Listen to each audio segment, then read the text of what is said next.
Before we start the video, I just want to talk about why I made these videos. So it has been 4 months into the game now, and there has not been any updated beginner or returning player guide. A lot have changed. There's new game modes, and forest was not as bad as people think. Water is not as good as people think, and Raphael is not as good as people think. Alchemy Star was a new game, and there's no like future server we can learn from. And you know, as a day one player, I can give a lot more insight as for how much has Alchemy Star changed, or you know, maybe the earlier perspective was wrong. Now in this video, I'm gonna cover a lot of stuff that beginners should know. If you are a returning player, I understand some of the stuff will be repetitive for you. So if you already know about Colossus or Prism usage, you can skip those parts.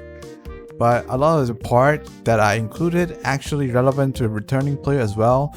So if you don't want to miss that, I recommend you to watch them. So without further ado, let's just get started with the guide. Welcome to the one and only beginner guide you will need. The one that does not tell you to reroll for Raphael. Speaking of rerolling, I know you must be wondering if you need to reroll in Alchemy Star or not. Well, the answer is no, but it does help. Now, the main reason you don't need to reroll is because you can unlock support in the game after clearing chapter 1. So support is basically a real player unit that you can borrow to fight in some stages. Support is available for all story stages, but do notice there is stage you cannot use support. And I'll talk about that later when we talk about game modes.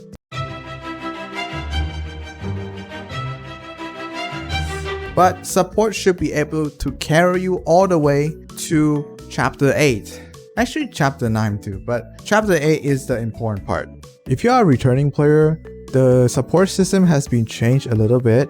It used to be you cannot 3-star a story stage by using support. They actually have changed that so you can actually 3-star story stages now with support. So support really impactful right now and very useful for clearing your story stages.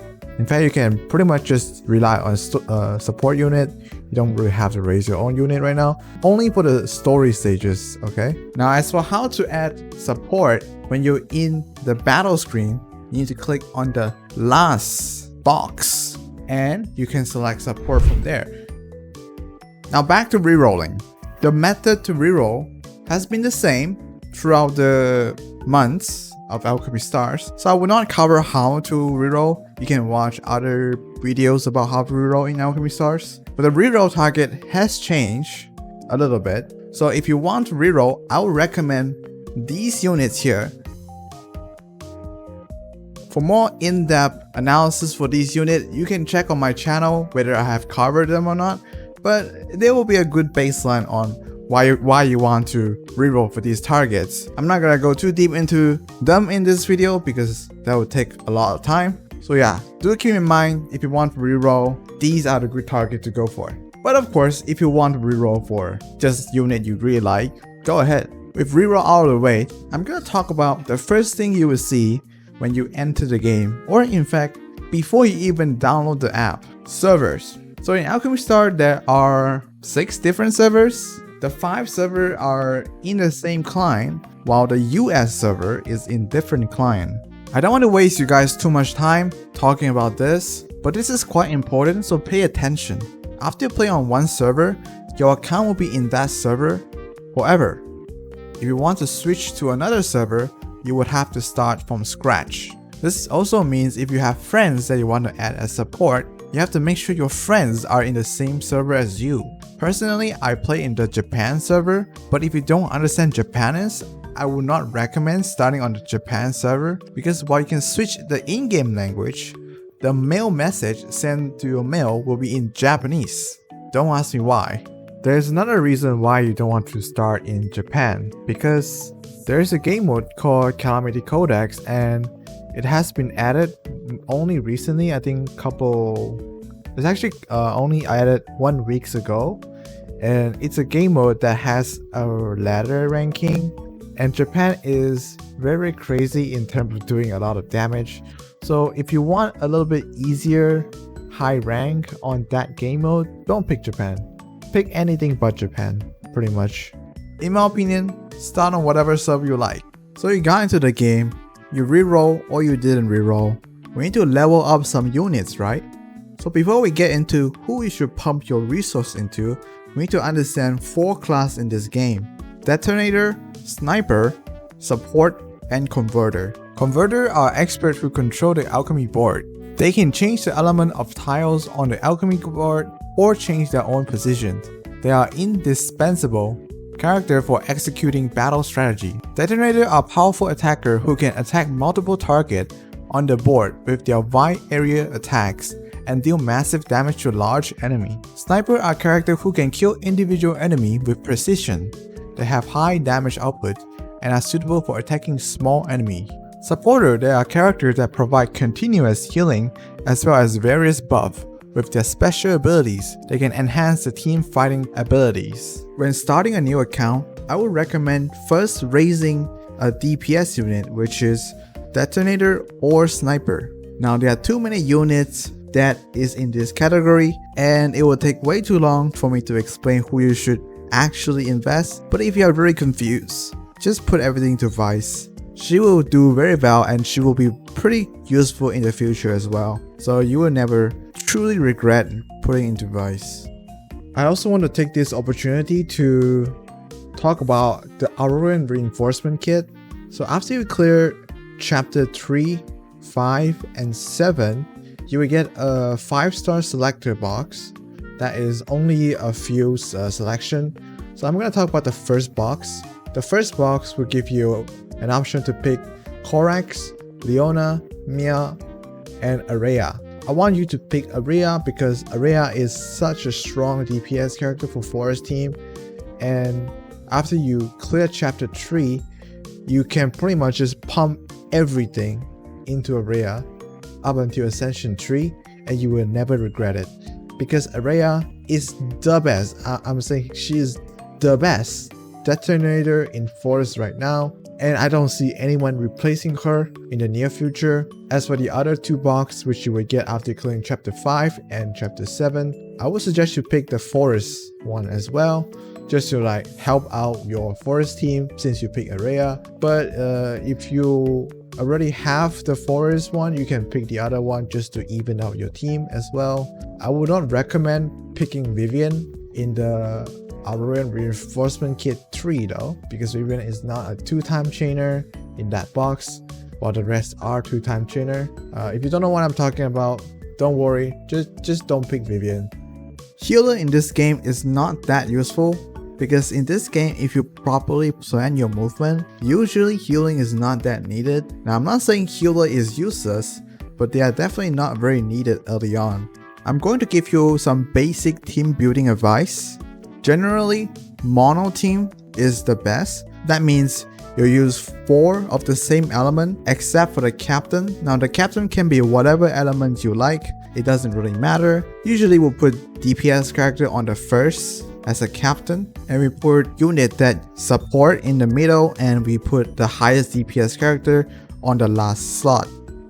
So where do we get resource? How do we get more levels for our units? For experience, you will get them from your resource stage, which is the Forgotten Snow, and as for ascension material, you will get them from story stage. And story stage, there are 4 different types: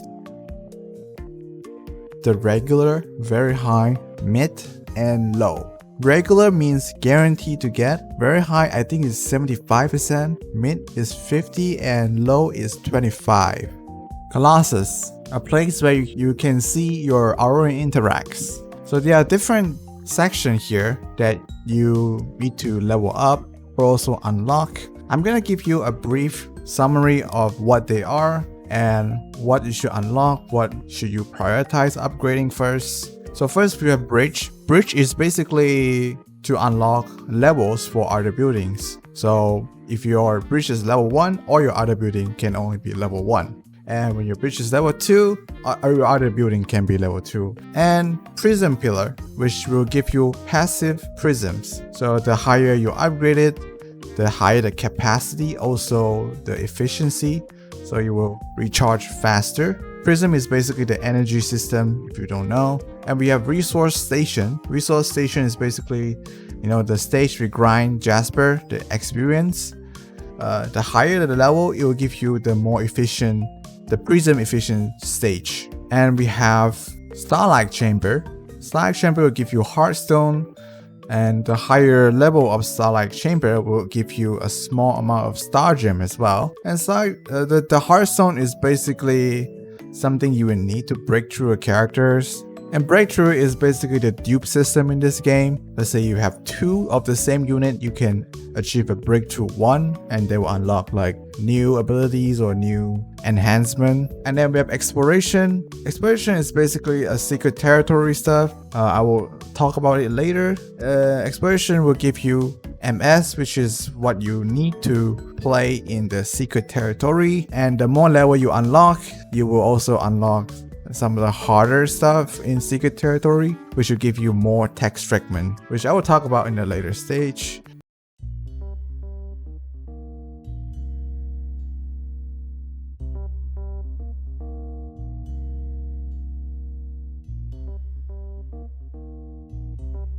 And then we have workshop.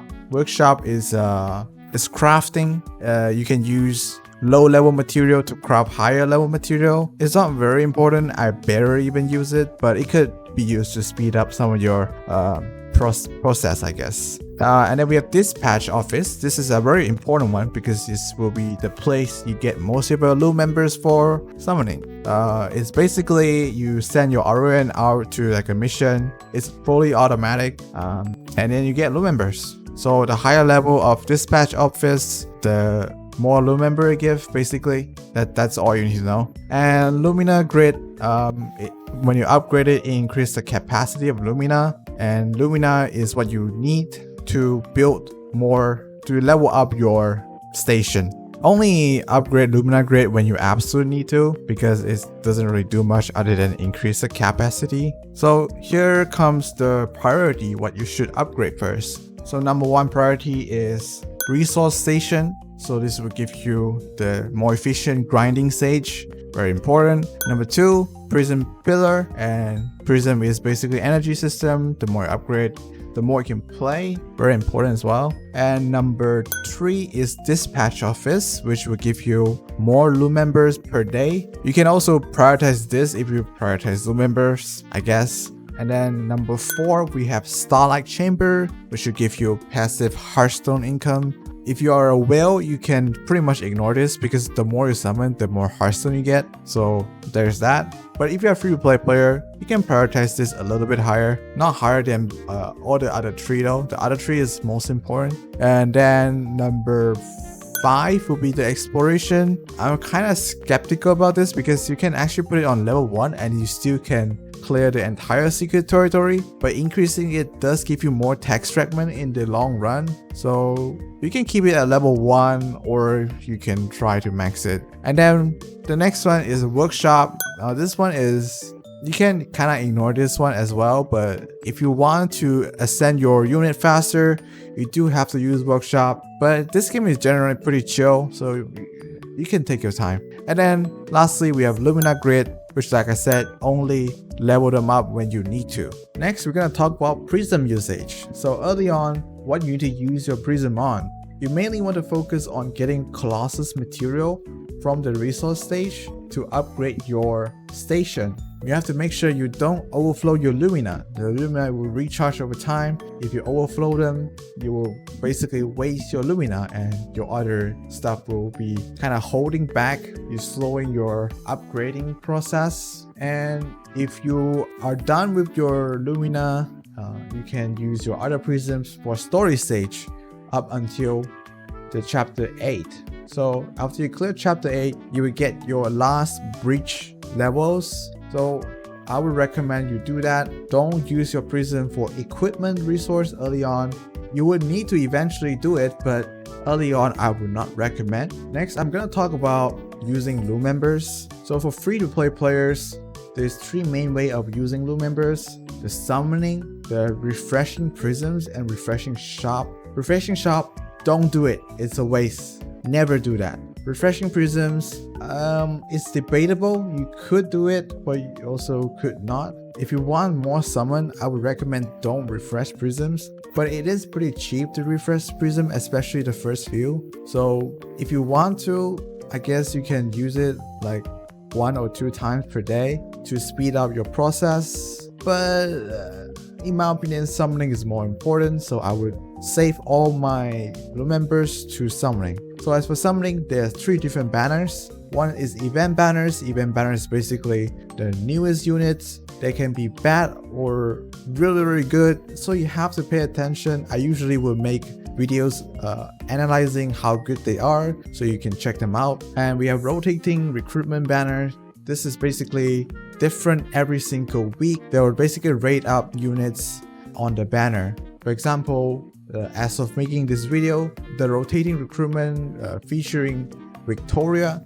So when you summon a 6-star, it will flip a coin and basically it will decide whether it's Victoria or other 6 stars. So 50% chance you will get the banner unit, or 50% chance you will get the other 6 stars. As for mainstay, it's basically everything except the event banner. I would not recommend you summoning on this. You should save your Lumambers to summon on the good unit on rotating recruitment or the event banner. If you are a whale, you can do whatever you want pretty much. But maybe not refreshing the shop though. That's a bit too much. And then now we're gonna talk about additional stage, which they are quite a lot. They are event, then they are secret territory, calamity codex, extra chapter, spire, and Elysium. I know this will be a lot to take in, so I'm just gonna tell you, you can ignore extra chapter for now.